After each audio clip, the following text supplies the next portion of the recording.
We open with a man being woken up by his ringing phone. As he looks at it with a guarded expression, a woman approaches him and tells him she loves him. At night, the man is trying to see something on his phone as he wanders the house. He goes into the room and sees his wife sleeping. Suddenly, he starts to sob, apparently scared of something, and later on, we see the man kill himself. Later, our main character, Wynne, arrives at a new home. She looks around the place while telling the owner, Bob, that she has arrived safely. We learn that she is here to look after the old house for Bob while he is in the city. A sad scene follows as Wynne is cleaning the house, remembering her fiancé Liam. At night, Wynne's phone flashes and shows a scary image of someone. In the morning, as Wynne is working, a creepy statue rotates in the background and her phone starts to ring. She is creeped out when she sees a picture move on her phone but gets interrupted when Bob calls her, jokingly telling her about a ghost named Betty. Wynne isn't amused, as she is still freaked out about the picture. Later on, she gets another call, but this time whatever she sees makes her gag and choke. The next day, we see her making coffee, still thinking about Liam, but soon this vision seems to darken into something sinister. In the evening, while working, she gets another ominous message. Ignoring it, she goes to take a bath and continues her work. At night, she talks with Emily, who is worried about Wynne. They reminisce about their old memories, which seems to calm her to some extent. Later, Wynne finds an old photograph of a couple from the beginning of the movie. This makes her think about the good times she spent with Liam, which soon came to an end. She wakes up to a message on her phone and hears a creepy recording of herself screaming and crying. Creeped out, Wynne goes out to the shed as she hears a man, possibly Liam, singing.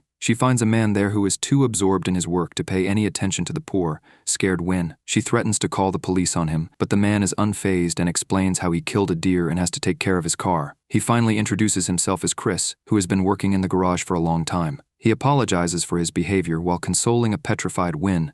The next day, inside the house, Wynne finds the code for the locker and, like an idiot, opens it to find a creepy note left by someone. That night, she starts to work on her dinner and somehow burns it. Just then, she gets a call from Bob asking how she has been settling in. She asks Bob about the picture of the couple she found, but Bob doesn't give a clear answer. The next day, as she is leaving, she gets a call again and opens her camera, getting terrified by seeing her dead body on it. At night, we see Wynne breaking down, imagining talking and laughing with Liam, but it abruptly ends when Chris comes in and starts to rant. Getting to the point, he tells her he is taking her to the supermarket to get some food, which Wynne agrees to and decides to go along with him. Coming back home with their groceries, they joke around and get along with one another. Later on, while checking her mail, Wynne gets the creepy notification again and opens her camera. She sees a brutally killed Chris, so she calls Emily to tell her about it. Emily just tells her that she must be imagining things, as she still suffers from PTSD after Liam's death. Stressed out, she starts to scream at her phone, demanding to know what it wants. She seems to get her answer as she finds an old phone in the fireplace. Just then, she gets a call from Bob, who asks her to look for a box in the basement. As Wynne goes to check it out, Bob talks about the couple and how the man killed himself after killing his wife. Not sensing Wynne's fear, he goes on about how it may have been a murder case by a third party. He tries to reassure her, but Wynne, being done with him, just hangs up the phone to check out the box Bob mentioned. Alarmed, she hesitantly makes her way upstairs, but we see an ominous figure behind the door. At night, she goes through the phone she found but gets interrupted by an odd message. Out of nowhere, Chris arrives with a gun, telling Wynne that they are going shooting. Reluctantly, Wynne joins him in his shenanigans as he asks her to draw her worst fears and then shoot them to get rid of them. The silly goof goes on to explain all his geeky stuff before he shoots a target. Wynne follows suit, shooting as well, and apparently liking it too much. But things go wrong as she sees Liam, making her miss the shot and break down.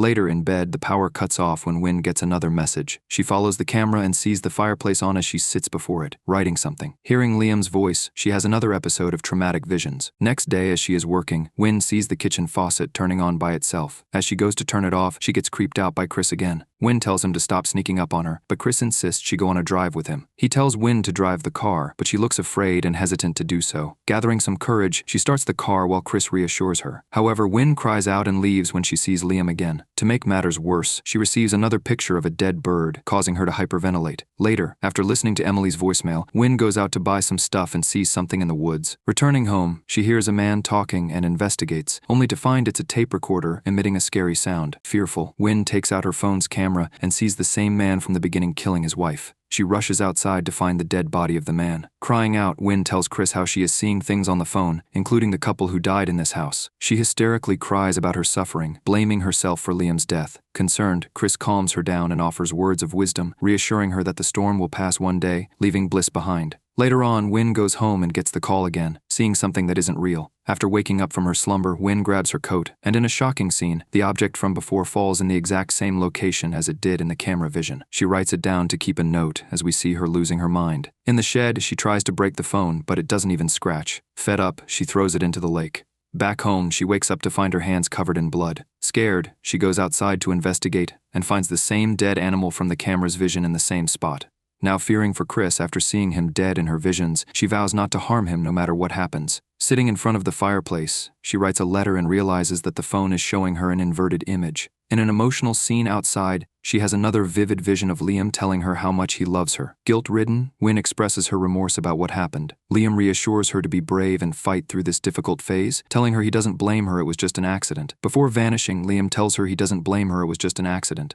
Wynne goes to check it out and finds the phone flashing in a room as voices call out to her. Suddenly, she sees herself in the camera and is shocked when an exact twin appears. The creature tells her that Wynne's fear gave it life, so it returned to this place. It taunts Wynne, accusing her of killing someone she loves and calling her a monster. Terrified, Wynne runs away and hides in the basement. But Chris arrives and tries to enter the house despite Wynne's warnings. She tells him he must leave because there's something evil in the house, and just then the other Wynne appears. Poor Chris thinks they are twins and isn't scared at all. He asks them questions to figure out who the real Wynne is, but Wynne runs away, making Chris suspicious. Now believing something is wrong, Chris grabs Wynne, but the evil twin hits him on the head, knocking him out. Wynne runs away and hides in the shed, with the evil twin following her. Wynne finds the gun that Chris showed her how to use and starts loading it just as the evil creature arrives. In a creepy scene, we see the creature approaching Wynne with an axe. Missing her shot, the creature starts to choke Wynne, but she manages to hit it and break free. Running to escape, Wynne rushes to start the car while the creature follows her. Wynne panics when the car doesn't start, and the creature taunts her about her driving skills. Just as the creature opens the door to find Wynne has vanished, Chris, now awake and armed with an elaborate weapon, appears. In the next scene, the creature angrily begins to leave but is struck by a car driven by Wynne, causing a huge explosion. Finally relieved after defeating the creature, Wynne embraces Chris in sheer relief. In the end of the movie, we see Wynne and Chris taking one last stroll. Chris tells a long tale about a man named Henry, who found something falling from the sky, which brought sadness and fear to the town. This symbolizes the entity that arrived long ago. After its death, we finally see the town coming back to life.